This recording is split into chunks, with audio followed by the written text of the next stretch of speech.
अस्सलाम वालेकुम स्टूडेंट्स, हम लोग स्टार्ट करने वाले केमिस्ट्री का लेक्चर नंबर 5। ठीक है, आज का हमारा टॉपिक क्या है? Concept of mole. मोल का क्या कंसेप्ट है?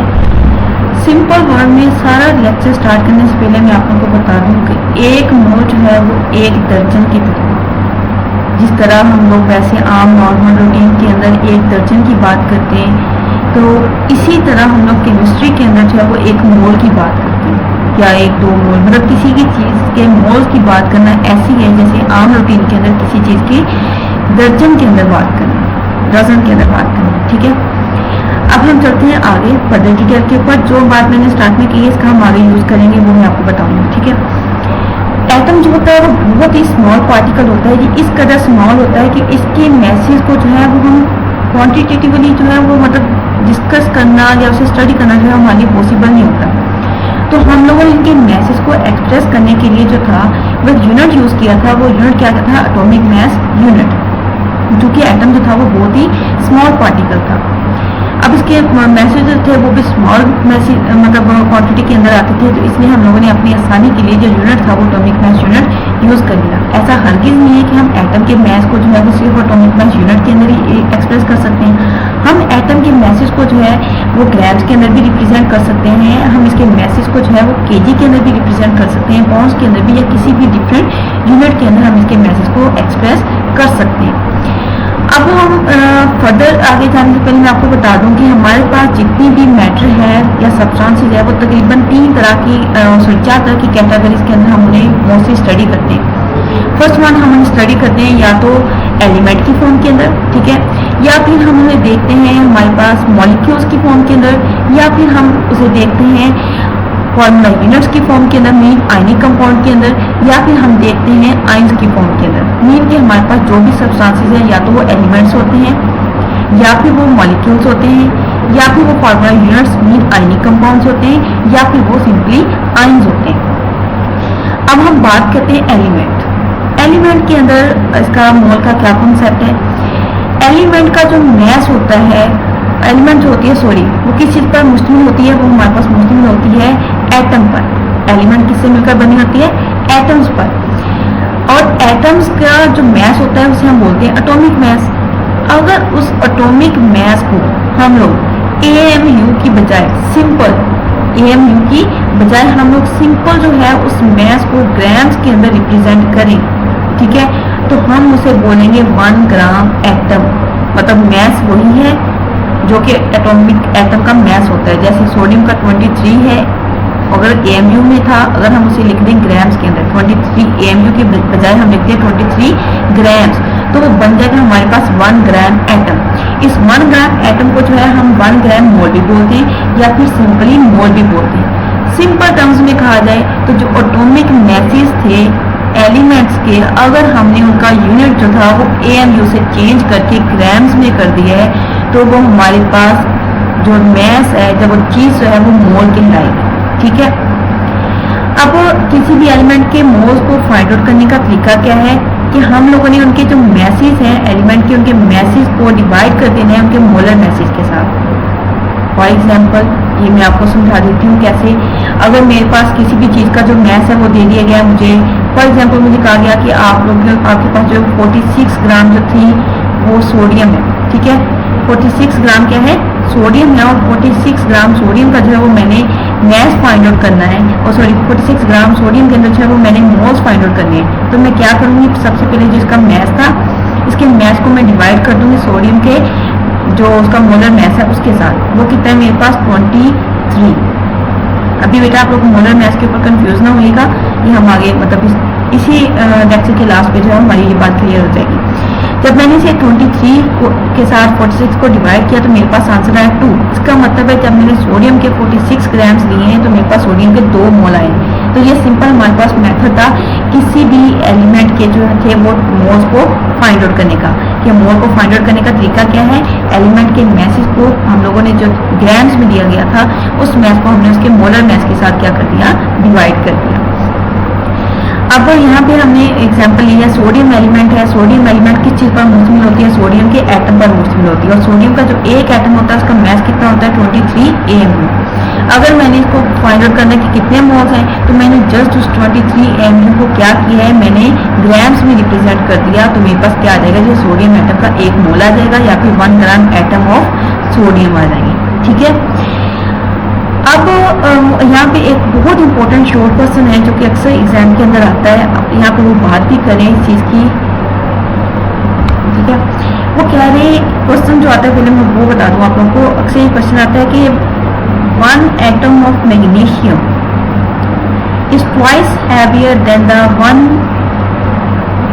is twice heavy as an atom of carbon, justify the statement। ठीक है, ये क्वेश्चन अक्सर एग्जाम में आता है। तो इसकी एक्सप्लेनेशन हम कैसे देते हैं कि किसी भी चीज का जब हम लोग 1 मोल लेते हैं तो उसके अंदर उसका मैसेज जो है वो कभी भी सेम नहीं होता।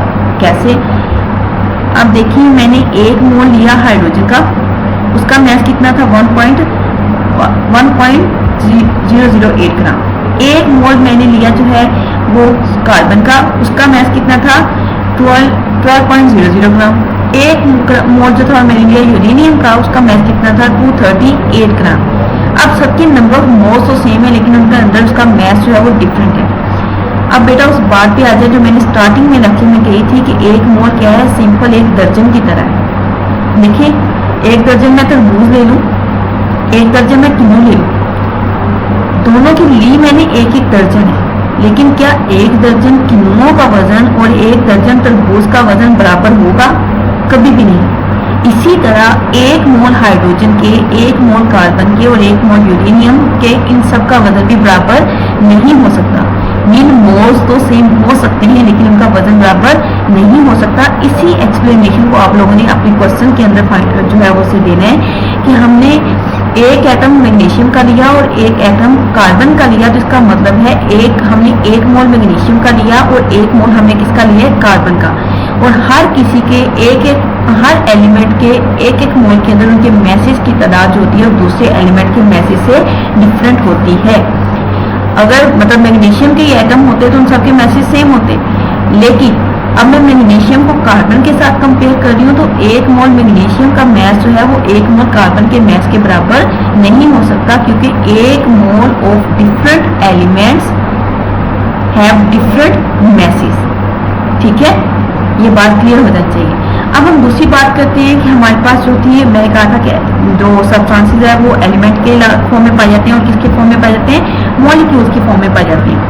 अगर मैं मॉलिक्यूल के मैस को, ठीक है, मॉलिक्यूल के मैस को मैं सिंपल जो है वो ग्राम्स में रिप्रेजेंट करूँ तो वो मेरे पास क्या कहलाएगा, मोल कहलाएगा, या फिर ग्राम मॉलिक्यूल कहलाएगा, या फिर ग्राम मोल कहलाएगा।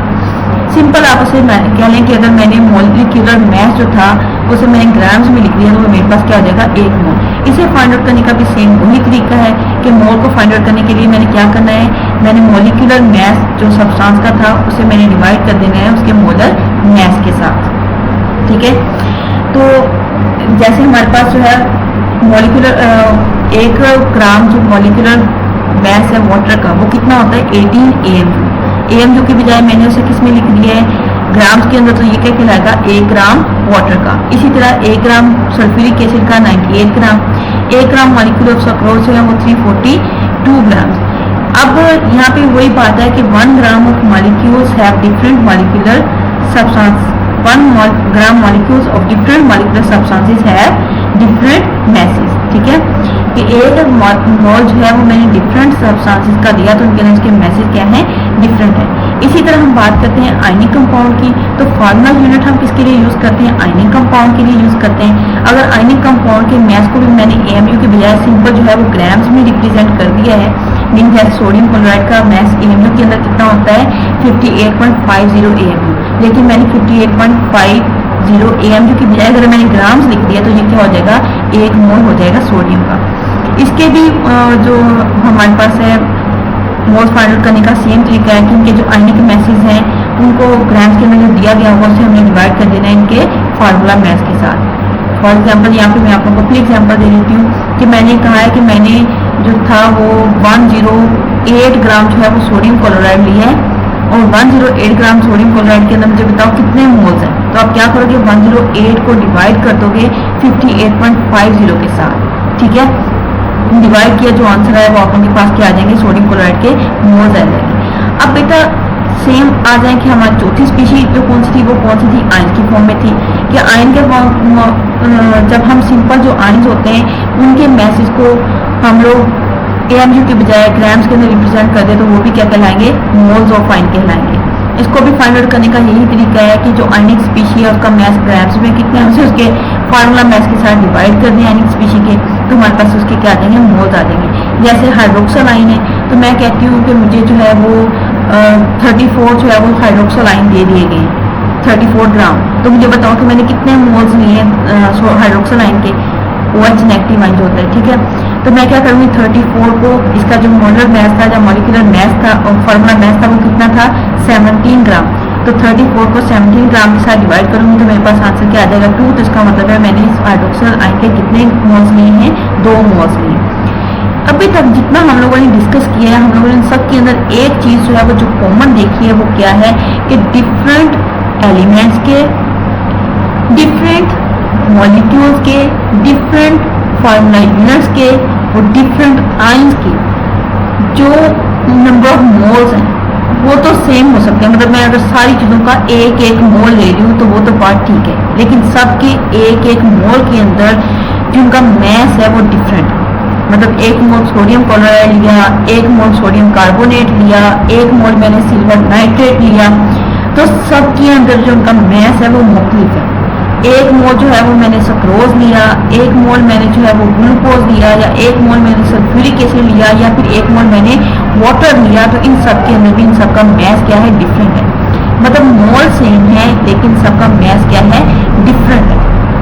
ये बात अब क्लियर हो जानी चाहिए कि 1 मोल कैसे है, सिंपल ऐसी जैसे कि 1 दर्जन है, तो 1 दर्जन के अंदर मुख्तलिफ चीज़ों का जो मैस होता है वो मुख्तलिफ होता है। ओके, अब हम आते हैं मोलर मैस क्या है। हम बार बार मतलब ये डिस्कस कर रहे हैं कि हम इनके मैस को मोलर मैस के साथ डिवाइड कर देना है, तो बेटा ये हमारी मोलर मैस की डिफाइन है। जो हमारा एटॉमिक मैस था मतलब एलिमेंट के लिए, जो हमारा मॉलिक्यूलर मैस था मॉलिक्यूल के लिए, जो फार्मूला मैस था या आयनिक मैस था, ठीक है। अगर हम सबके मैसेज को ग्राम्स में रिप्रेजेंट कर दें तो वो मोलर मैस कहलाएगा। यहाँ पे कंफ्यूज बिल्कुल भी नहीं होना। देखिए उनके मैसेज को जब हम लोगों ने मोल के ग्राम्स के अंदर लिखा तो हमने उसे कहा कि ये 1 मोल है, मतलब कि जो मोल का मैस होगा वो मैस क्या कहलाएगा, मोलर मैस कहलाएगा। 1 मोल किसी भी चीज के, किसी भी सब्सटेंस के 1 मोल का जो मैस होगा वो उसका क्या कहलाएगा, मोलर मैस कहलाएगा। जैसे देखिए 1 मोल हाइड्रोक्सल आयन का मैस कितना था, 17 ग्राम, तो इसका मतलब है हाइड्रोक्सल आयन का मोलर मैस कितना है, 17 ग्राम। इसी तरह हमारे पास 1 मोल हमारे पास जो सोडियम क्लोराइड थी इसका मैस कितना था, हमारे पास 58.50 ग्राम। तो इसका मतलब है अगर हम सोडियम क्लोराइड के मोलर मैस की बात करें तो वो कितना है, 58.50 ग्राम। ये बात क्लियर होगी बेटा कि मतलब अगर हम मैसेज को AMU की बजाय मोल ग्राम्स के अंदर रिप्रेजेंट करें तो वो हमारे पास क्या आ जाएगा, किसी भी चीज का 1 मोल आ जाएगा और वो मैस क्या कहलाएगा, मोलर मैस कहलाएगा। ठीक है, यहाँ तक क्लियर हो गई। अगर ना समझ आए बेटा अभी भी आप लोगों को तो आप लोग मुझसे दोबारा कांटेक्ट कर सकते हैं। ओके जी, अल्लाह हाफिज़।